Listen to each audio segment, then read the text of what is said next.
So we're on the Maimer ViYadata Yom V'Shavosei Elovecha in the various Svarim. I now have another sefer. If you don't have the Maimor Malukit, you could see it in the Kontreisim Chelik Aleph, the original Kontreisim of the previous Rebbe, volume 1, page 523, or in the text that you have. So anyway... is that like Kontreisim from all the Rebbes? No, it's Kontreisim just from the previous Rebbe. But it doesn't have Nekudais, whereas the ones that you're using has Nekudais.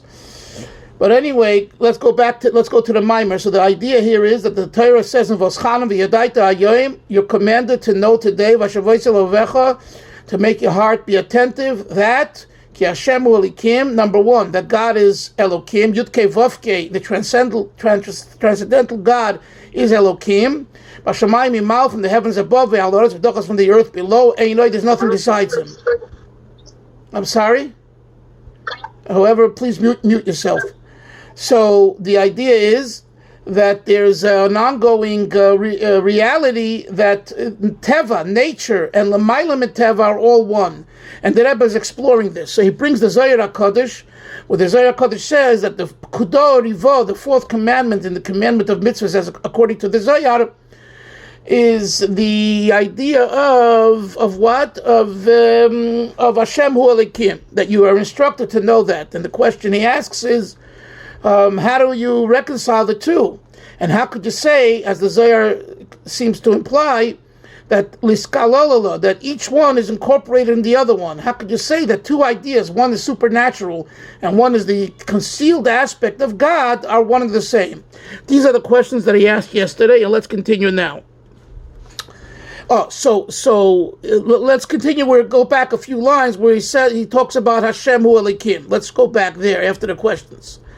And he says, Yadu, it's known, the Havayah, that the name Yud-Kei Vav-Kei, Hu Makar HaGilui, it's the source of revelation. When you talk about the name Yud-Kei Vav-Kei, wherever you see in the Torah Avram the name Yud-Kei Vav-Kei, you should know that this refers to God's revealed aspect, which is Pchinas Midas HaRachamim, the attribute of mercy, where God bestows his mercy on humanity and on the world. V'hainu shu Pchinas Gilui b'chesed v'rachamim b'li shu magbola klal. It's the way God reveals himself with kindness and mercy, but without any limitations whatsoever. Why? Chol Hagbola, as soon as you introduce the concept of a limitation, a Hagbola, Hu M'Shem Elokim Yoni, that is from the name of Elokim. So if the Torah says Vayadaber Hashem, and God spoke, and it uses the name Yud-Kei Vav-Kei, we're talking right here in that verse where God reveals himself and doesn't accept any concealment or any judgment to stifle the revelation. Because Shem Elokim is that aspect of God that considers the situation on the ground, and if there's a reason to not give as much or to not give at all because of a judgment and a restriction, it does so. Avol Shem Hashem Hu Gilui b'Pchinas Rachmim Rabim, but the name of Hashem is a revelation of abundant mercy. V'Rachmim Pshutim, and simple mercy, b'li gvul klal, without any limitations. Conversely, Shem Elokim Hu Pchinas Midas Hadin v'Atzimtzum, the name Elokim refers to judgment and contraction.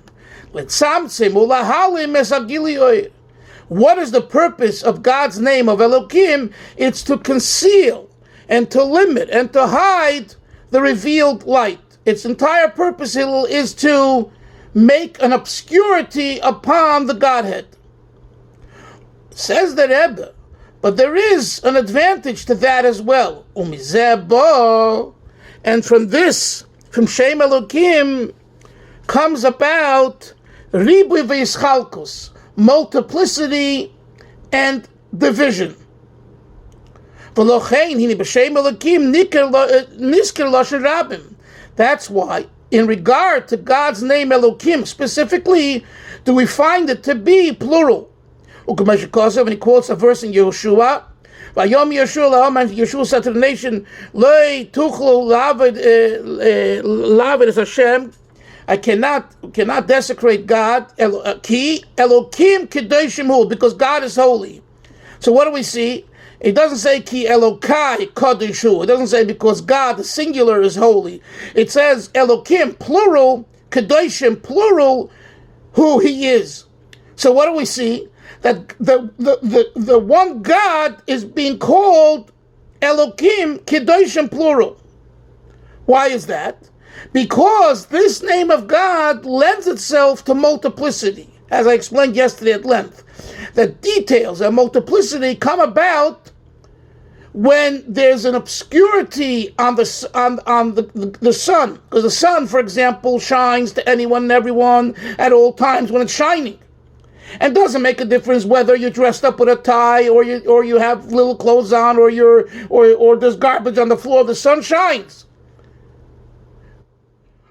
Who makes a difference between the three? The culture we're in, the situation, the environment.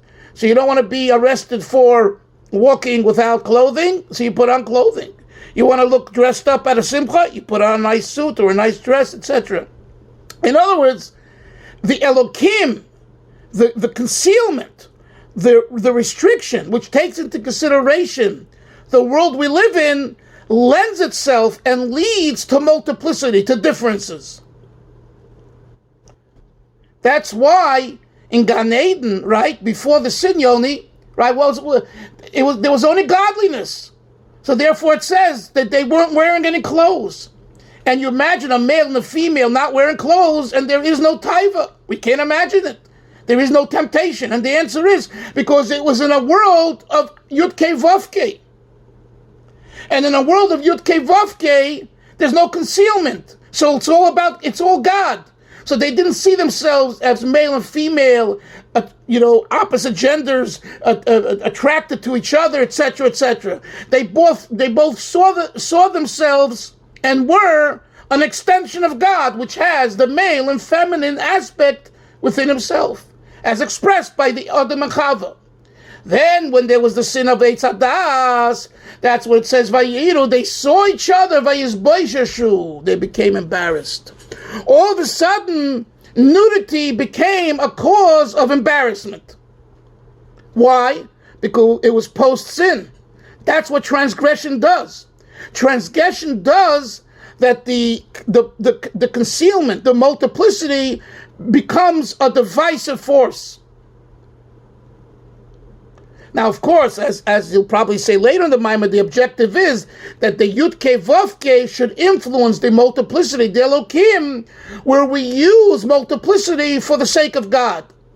But barring that, each energy of Hashem, remember, these are coming from Hashem, these are not coming from man, it's not man-made. It's forces in God.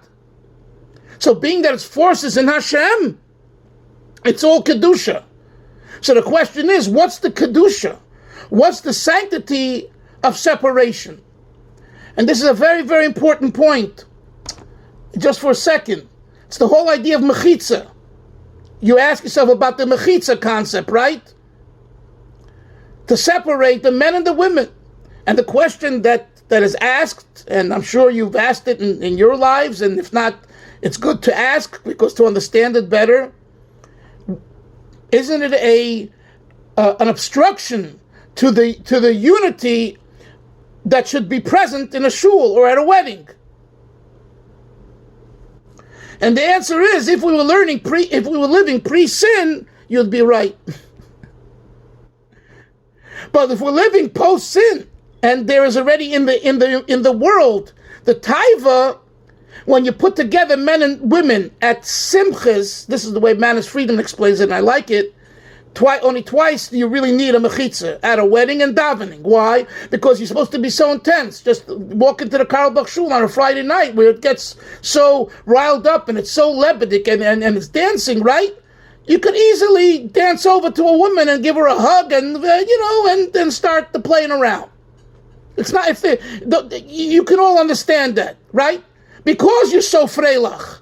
That's why the halacha is, put up a mechitza at a wedding, the greatest simcha wedding, especially if you take a little l'chaim. Again, you can get carried away. So the Chazal say, put a mechitza there too. And by the way, getting a mechitza at a wedding, today we look at it as a given. You can't imagine what it took in the 1950s. Forget it, in the 40s there were no mechitzas pretty much at weddings. In the 50s they started to be introduced, and it's a funny story. I don't like to give all the details of a certain Lubavitch chassid who came from Russia, and he came to a wedding hall in the early 50s, or the mid 50s, of Lubavitchers, I believe. But most people were not having mechitzas, so they just did what everyone did. So he called over the father of the bride or the groom, whatever. He said, my dear friends, I'm giving you two choices. Either you put up a mechitza right now, or I'm dropping my slacks in public. And they knew that when he says it, and I knew this person, I knew him, and he was an old chassid and a special yid. If he said it, it was coming from the right place. I know it's hard to hear that, but I'm telling you, that was his only reason. He wouldn't be dropping his slacks because of any other reason. He wanted to make a point, and he wanted everyone to run away. They'll see a chassid with his slacks down, they'll run a mile. And guess what? They knew it. And they put up a mechitza. And that's how mechitzas was introduced in Crown Heights in the 1950s.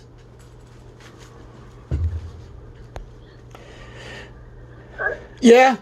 I have a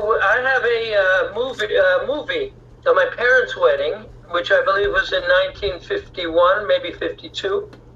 And was, my mother was the granddaughter of the Stretton Rebbe of Toronto, and I think she was one of the first of the Rebbe's grandchildren to get married. And there was no mechitza, and there was mixed dancing. It's sort of shocking to see that video today. That was the norm. That wasn't not the norm. Yeah. Okay, Understood.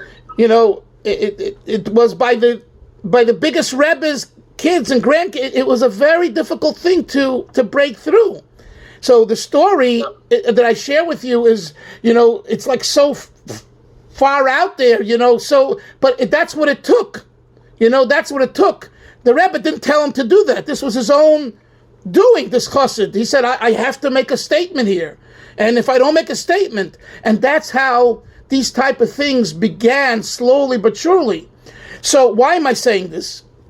Because you could say, well, let's live with Shem Hashem. When we see this again, Moshe's here.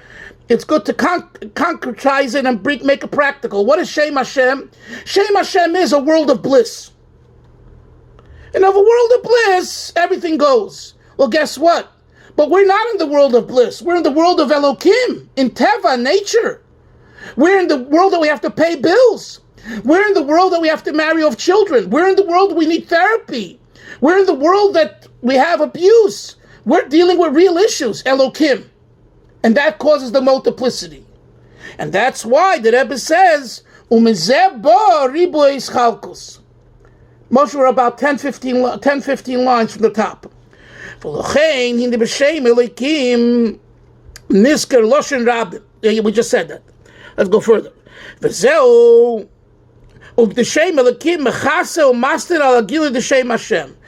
Elokim conceals and covers the revelation that's denoted through the name of Yud Kei Vav Kei. This is what Yeshua says: you cannot desecrate God. In other words, only Elokim could do that, but Yud Kei Vav Kei cannot cause concealment.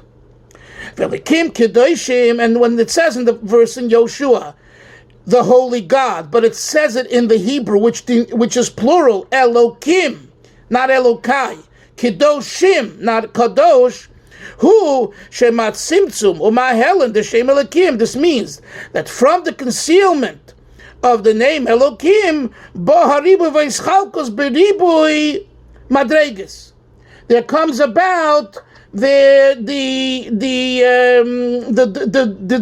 multiplicity of many levels that comes about from Shem Elokim. I believe we have Tzvi on the line. Shalom Aleichem Tzvi. You're all in your garb. Tzvi is joining us from Iraq. Today you're in Iraq. Where are you? Kuwait. Kuwait. Sorry. Well, Shalom Aleichem from Kuwait. Tzvi is a friend from Staten Island. He's on a mission for 3 months.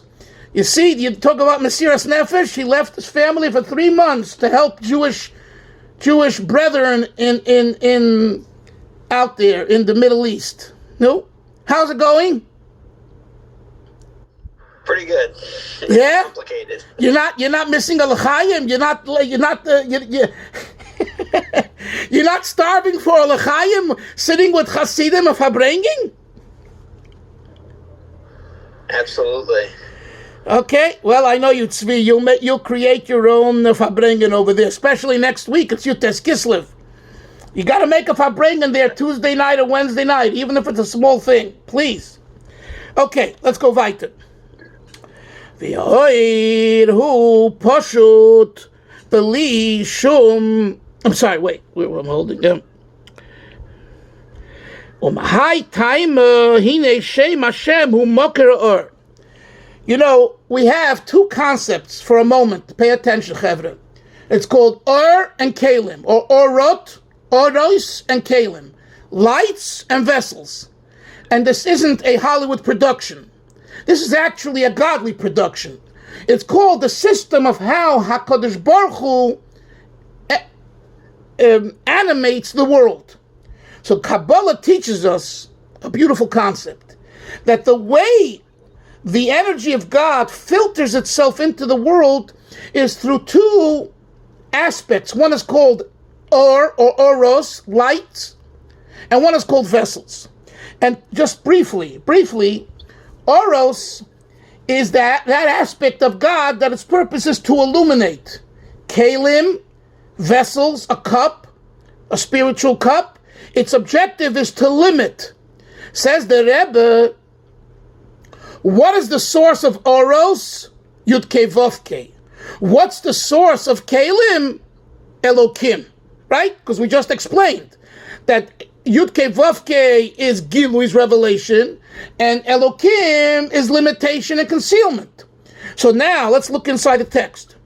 One question. Yes. Just one question. The reference for this quote, number 6, is what is the sefer that he's bringing it down from? Torah something or numbers? Oh, you don't have that. Yeah, read it. Torah's what? Torah's Aleph. Tesvav. Torah or? No, Torah or? Torah. Okay, got it. So, okay. Forgot that for a moment. I'll look it up later, believe that. Anyway, high time for this reason. That's right. Hine Shem Hashem hu moker or. The name Yud Kei Vav Kei is the source of light. Shem Elokim, and the name of Hashem, that's Elokim, is the source of Kalim. When we talk about the light of Hashem, it's what we call Pashut. Moshe, what does Pashut mean? Simple, straightforward, not confounded, not complicated. You know how things get complicated? The Shem Hashem is straightforward. You get what you see, and you see what you get. Right? So, and there's no divisions, there's no hischalkut at all.